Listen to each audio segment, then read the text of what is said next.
کا شدت سے انتظار کرنا، اس کی ہمیں ترغیب دی گئی ہے، بلکہ رجب کا چاند طلوع ہوتے ہی یہ دعا مانگا کرتے تھے میرے اور آپ کے آقا و مولا کہ اللہ ہمیں شعبان تک اور پھر رمضان المبارک تک پہنچا دے۔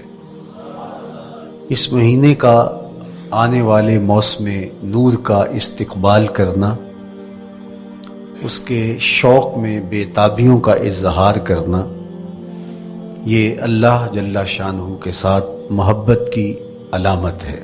شعبان المعظم کے دن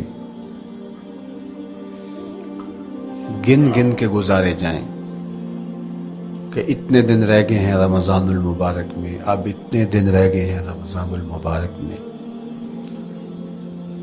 انسانی ذہن میں یہ سوال پیدا ہو سکتا ہے کہ متعینہ وقت پر تو اس مہینے نے آنا ہی ہے، اور اگر زندگی موجود رہی تو اس کو پا ہی لیں گے، تو اس شدت سے انتظار کرنے کا کیا مطلب؟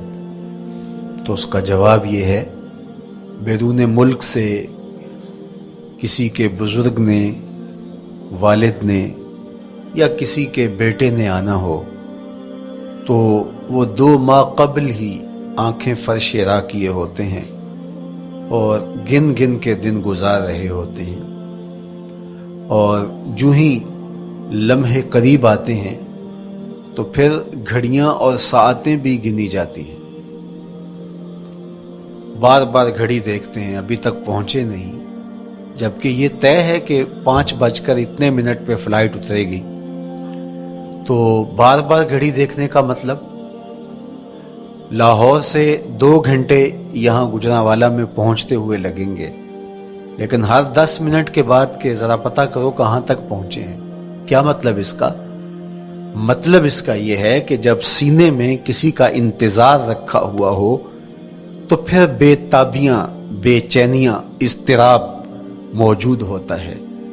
ہم دنیا کے لوگوں کے ساتھ جو ربط و رشتہ رکھتے ہیں اس کے مطابق ان کا انتظار ہوتا ہے۔ کچھ آنے والے ایسے بھی ہوتے ہیں جنہوں نے ہمیں بتایا ہوتا ہے کہ فلاں دن ہم پہنچیں گے، اور وہ دروازے پہ دستک دے رہے ہوتے ہیں اور ہم سو کے اٹھ رہے ہوتے ہیں، اور اچانک جب پتہ چلتا ہے کہ فلاں باہر دروازے پہ دستک دے رہے ہیں تو ہم استقبال تو کر رہے ہوتے ہیں، لیکن ہمارے ذہن میں یہ بھی ہوتا ہے وہ میں بھول گیا، تو اب تو یہ کام بھی میرے ذمے ہے، تو مجھے یاد آ گیا ہوتا۔ تو جن لوگوں کے لیے دل میں محبتوں کی جگہ ہو تو ان کے لیے پھر سارے کام مؤخر کر کے ان کے استقبال کیے جاتے ہیں۔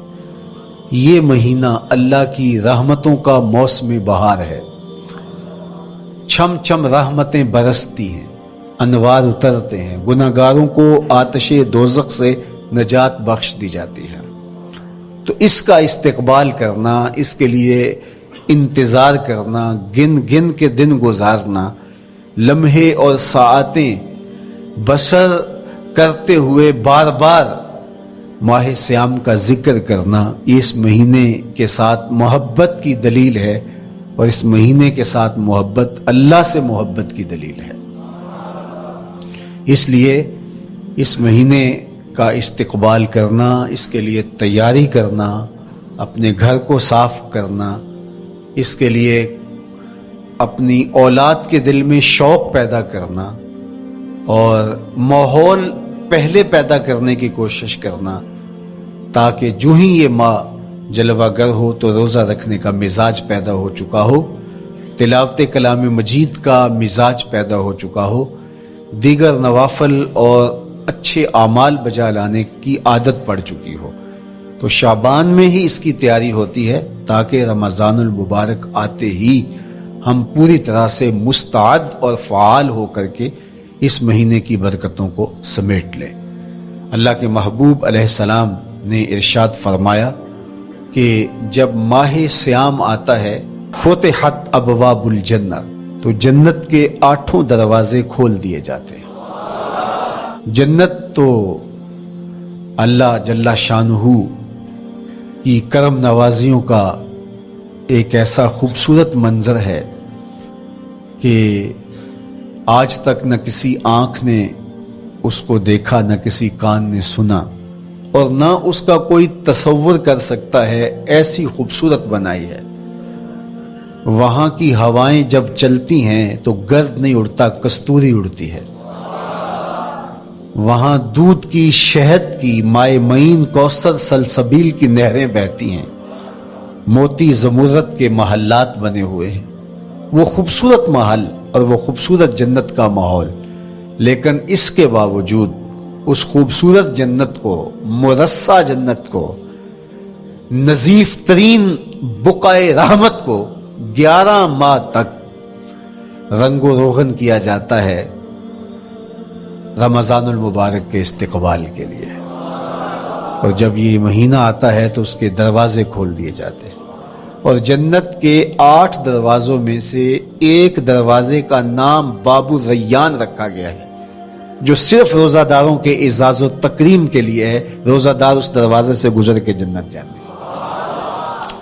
تو آپ اندازہ کیجئے کہ اللہ نے اس ماہ مبارک کو کیا عزت دی ہے، کیا پروٹوکول دیا ہے، کیا تکریم بخشی ہے کہ نبیوں کا امام، امام المرسلین، خاتم الانبیاء، محبوب خدا اس مہینے کے لیے منتظر رہتے کہ یہ مہینہ آنے والا ہے، یہ مہینہ آنے والا ہے۔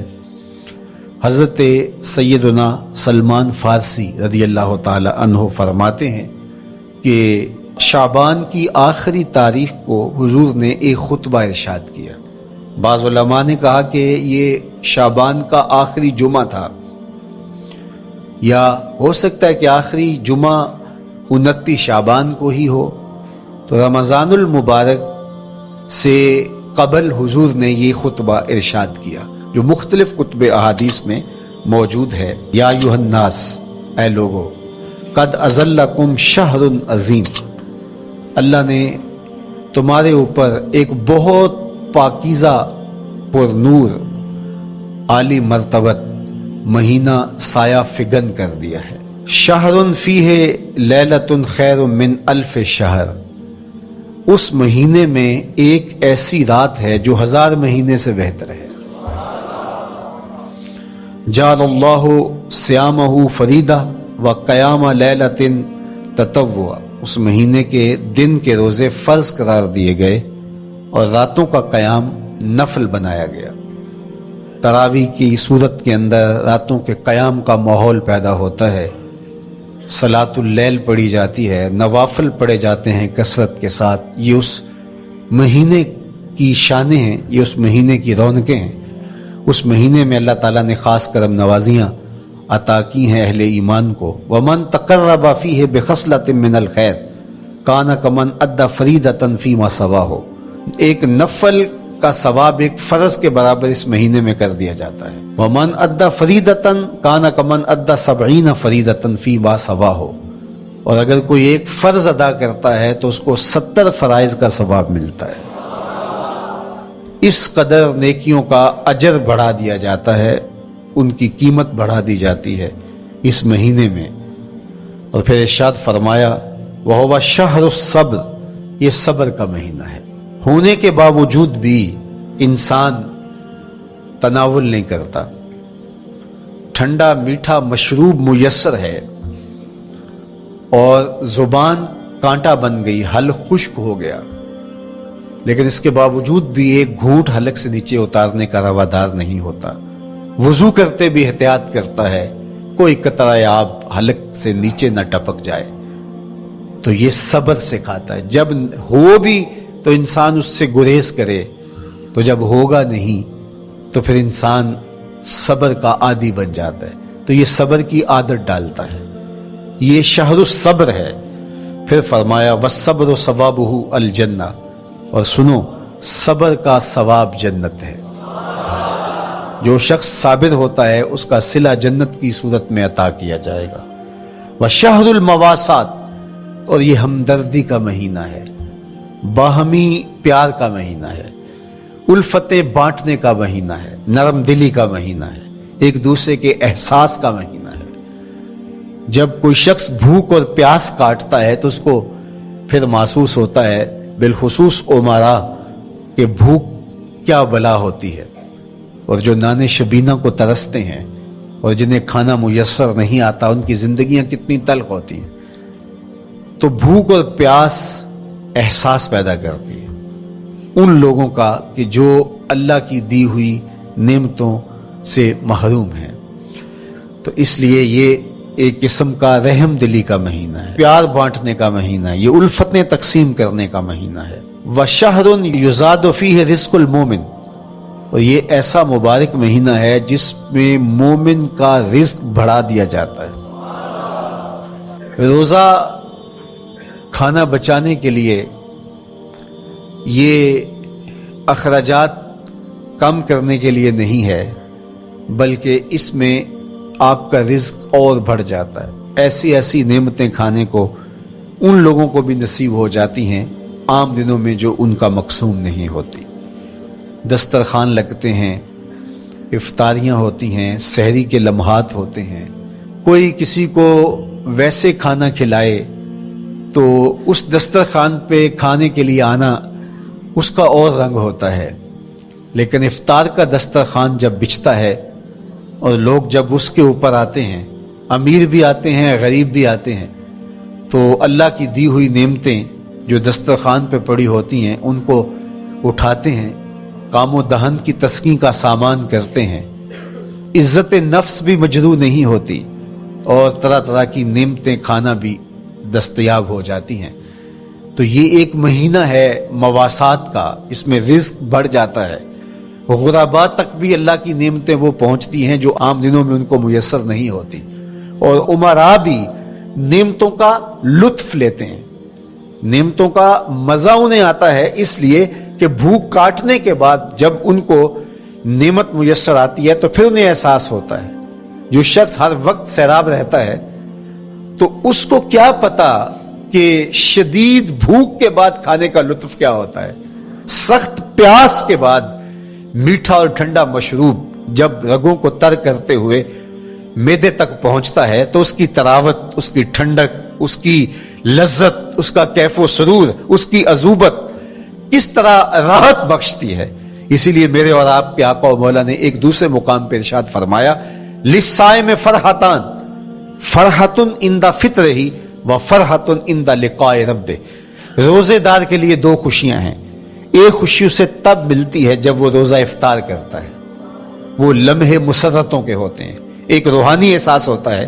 اتنا لمبا دن، اتنا سخت دن، گرمی کی شدت، مالک تیرا شکر ہے لمحہ اختتام پہنچا اور یہ اتنا لمبا دن تیرے حکم کی تعمیل کرتے ہوئے بسر ہو گیا. ایک تو روزہ کھولتے ہوئے وہ ایک سرشاری ہوتی ہے، وہ ایک لذت ہوتی ہے، روحانی تسکین ہوتی ہے. آج کل وہ افطار کے دسترخوان لگتے ہیں تو جس طرح ہمارے سارے معاملات جو ہیں وہ ملوث ہو گئے ہیں ریا سے، تصنع سے، اس طرح افطار بھی ایک فیشن کے طور پہ فروغ پا رہی ہے. تو اس میں امراء کو اور شخصیات کو بلایا جاتا ہے اور ایسے لوگ کثرت کے ساتھ ہوتے ہیں جن کا روزہ بھی نہیں ہوتا. تو پھر ظاہر ہے رسمن تو اتنی دیر تک وہ کچھ نہیں اٹھا سکتے جب تک اذان کی آواز نہیں آتی، افطار کے لمحے نہیں آتے.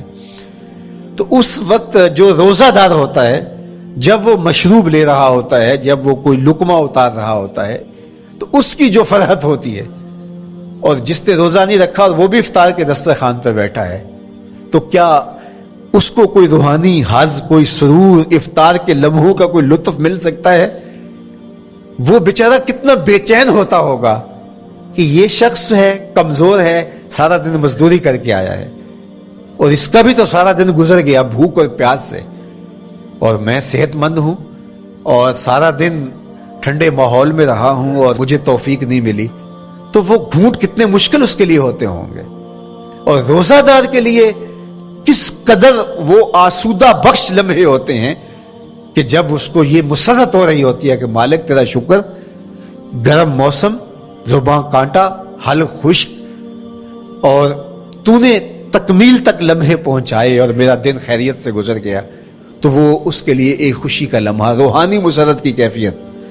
اور دوسری کہ جب وہ ٹھنڈا اور میٹھا مشروب، سارے دن کی سوکھی ہوئی زبان اور خشک حلق اور انسان کی جو ہے وہ رگیں بھی انتڑیاں بھی خشک ہو چکی ہوتی ہیں، تو ٹھنڈا اور میٹھا مشروب جب انسان کے معدے کی طرف بڑھ رہا ہوتا ہے، زبان بولے نہ بولے ایک ایک رواں اللہ کی حمد بول رہا ہوتا ہے، اور تشکر انسان کے رگو ریشہ سے ادا ہو رہا ہوتا ہے، اور اس کی کیفیت، اس کی سرشاریاں، اس کی لذتیں وہ دیکھنے کی ہوتی ہیں۔ تو کہا للصائم فرحتان، روزے دار کو تو ایک فرحت اس وقت ملتی ہے عند فطر ہی، جب وہ روزہ کھولتا ہے، روحانی فرحت بھی جسمانی فرحت بھی، وفرحۃ عند لقاء رب، اور دوسری فرحت اور دوسری خوشی اسے تب ملے گی جب اس روزے کے صلے میں اللہ تعالیٰ اپنے رخ انور سے پردہ اٹھا دے گا اور روزہ دار کو اپنے دیدار کی دولت عطا کرے گا، تو وہ پھر منظر دیکھنے والا ہوگا، روزہ دار کی آنکھیں ٹھنڈی ہو جائیں گی۔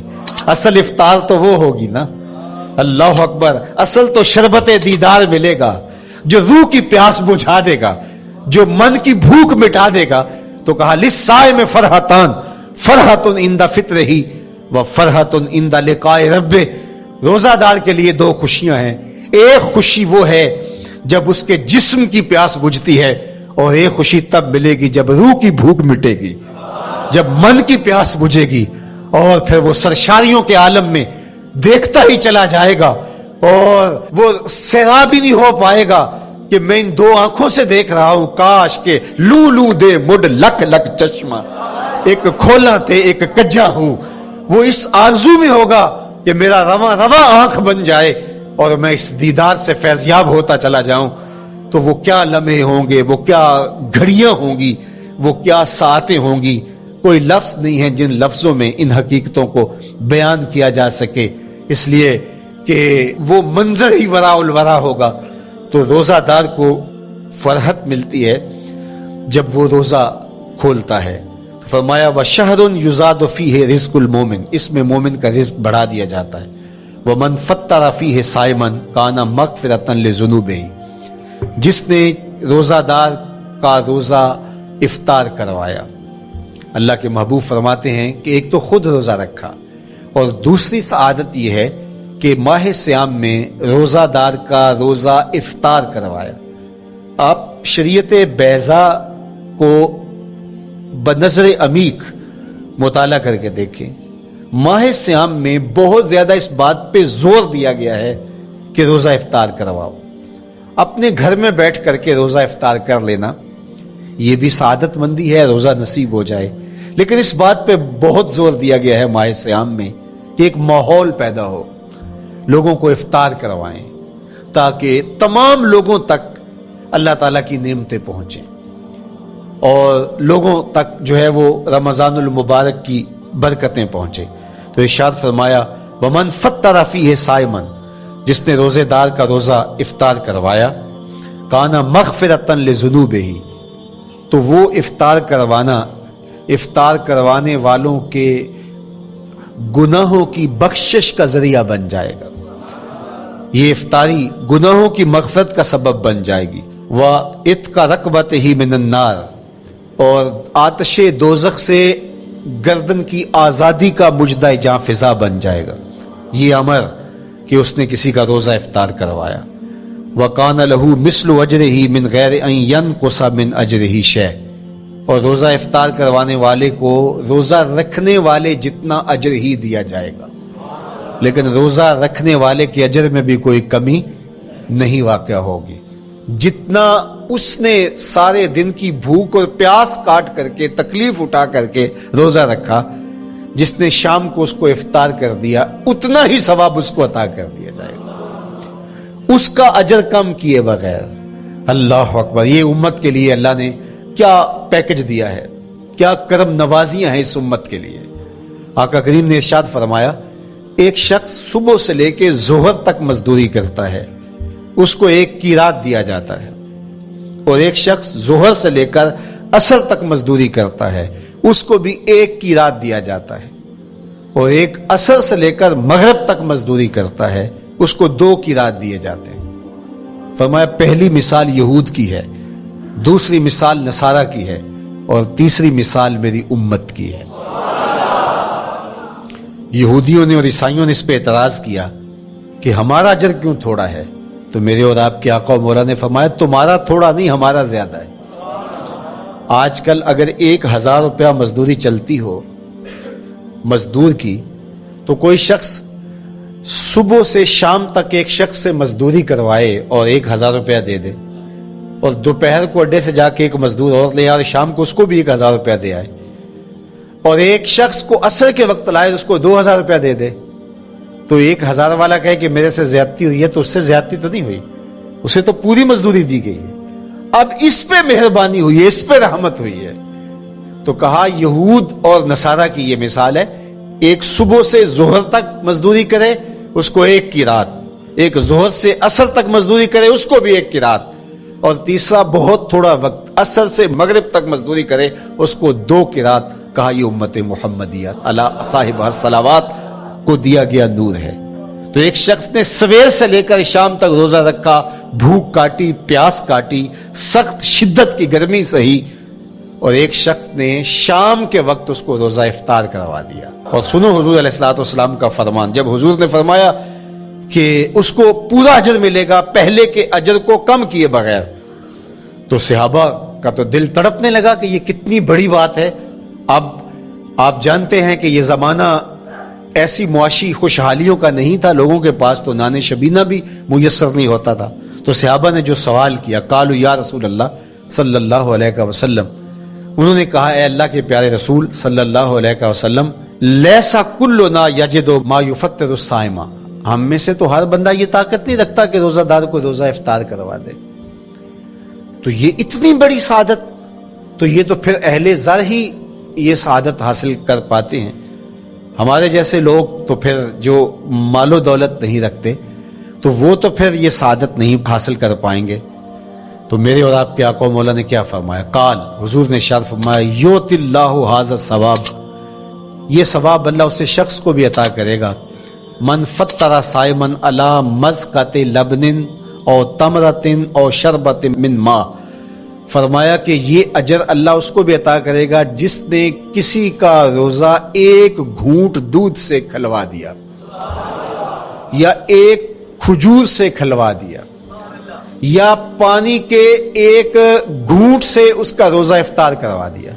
لازمی نہیں ہے کہ دسترخوان سجا ہو، انواع اقسام کے کھانے پڑے ہوں اور وہ افطاری ہی افطاری قرار پائے گی۔ جس نے کسی کو وہاں باہر ٹوٹیوں سے پانی کا گلاس بھر کے، کٹورا بھر کے سادہ پانی بھی پیش کر دیا تو اس کو بھی ثواب مل جائے گا۔ کتنا ثواب ملے گا؟ پورا روزہ رکھنے کا ثواب اس کو ملے گا۔ کتنی رحمتوں کی لوٹ سیل لگی ہے، کوئی ایسے بھی بانٹتا ہے، کوئی ایسے بھی کرم نوازیاں ہوتی ہیں، لیکن میرے رب کے خزانے کتنے کھلے ہیں۔ میں نے مدینہ المنورہ میں ایک شخص کو دیکھا کہ وہ روزے کے وقت وہاں سے ہی گلاس لیتا اور زمزم سے بھرتا اور روزہ داروں کے آگے رکھتا چلا جاتا، اور روزانہ اس کا یہ عمل ہوتا، نماز عصر کے بعد شروع ہوتا، جتنی اس کی پہنچ ہوتی ہر ایک کے آگے رکھتا چلا جاتا، پانی بھی وہاں سے لیا، گلاس بھی وہاں سے لیا۔ اللہ اکبر، فرمایا دودھ کا 1 گھونٹ یا پانی کا 1 گلاس یا 1 کھجور اس نے کسی کو پیش کی اور اس نے اس سے روزہ کھولا، اللہ کے محبوب فرماتے ہیں پہلے کے اجر میں بغیر کسی کمی کے اس کو پورا پورا ثواب روزے کا نصیب ہوگا۔ اللہ اکبر۔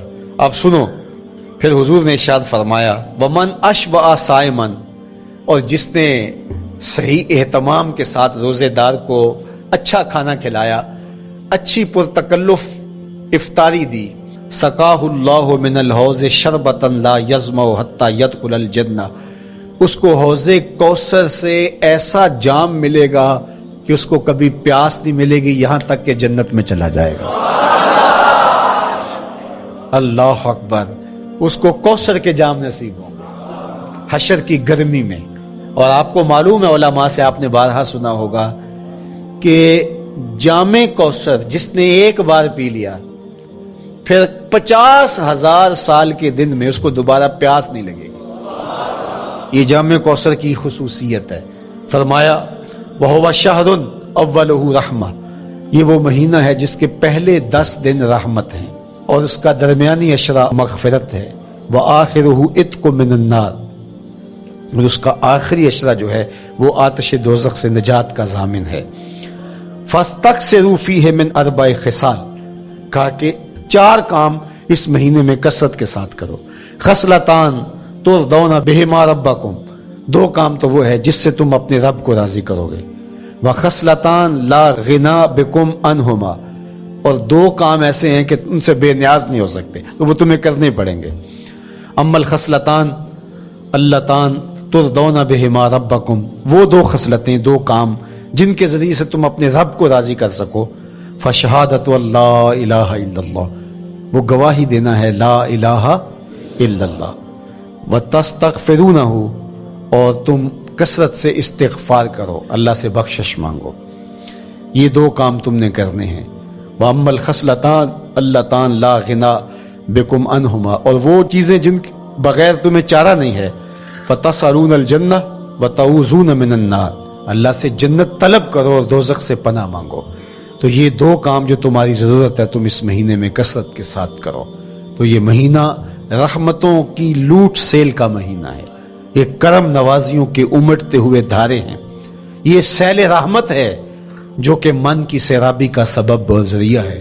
خوش نصیب ہیں جو ماہ صیام کو خوبصورتی کے ساتھ بسر کرتے ہیں، اس کے آنے سے پہلے استقبال کرتے ہیں، گھروں میں صفائی کریں، اہتمام کریں، مساجد میں اہتمام کریں، تاکہ بچوں میں یہ شوق پیدا ہو کہ ماہ صیام آ رہا ہے۔ جب ہم بچے تھے تو ہمارے والدین رمضان المبارک سے قبل ہی رمضان المبارک کی تیاریاں شروع کر دیا کرتے تھے۔ اس وقت گھر میں شربت تیار ہوا کرتے تھے گڑ کے، اور وہ پہلے ہی مائیں گھر میں تیاری کرنا شروع کر دیا کرتی تھی۔ ایک شوق پیدا کرنا مقصود ہوتا ہے۔ تو کچھ چیزیں ایسی ہیں کہ آرڈر لکھیں اور 1 سیکنڈ میں گھر پہنچ جائے، لیکن کچھ چیزیں یہ جو ہے وہ تیار کرنی چاہیے، شوق پیدا ہو۔ گھروں کے اندر ماؤں کو چاہیے کہ افطاری کو اہتمام کے ساتھ تیار کریں تاکہ بچوں کو شوق پیدا ہو، اور یہ ایک ماحول پیدا ہو، قرآن مجید کی تلاوت کا ماحول پیدا ہو، جاگنے سونے کے جو ہے وہ شیڈول مرتب کیے جائیں، مساجد کی آبادی کا سامان کیا جائے،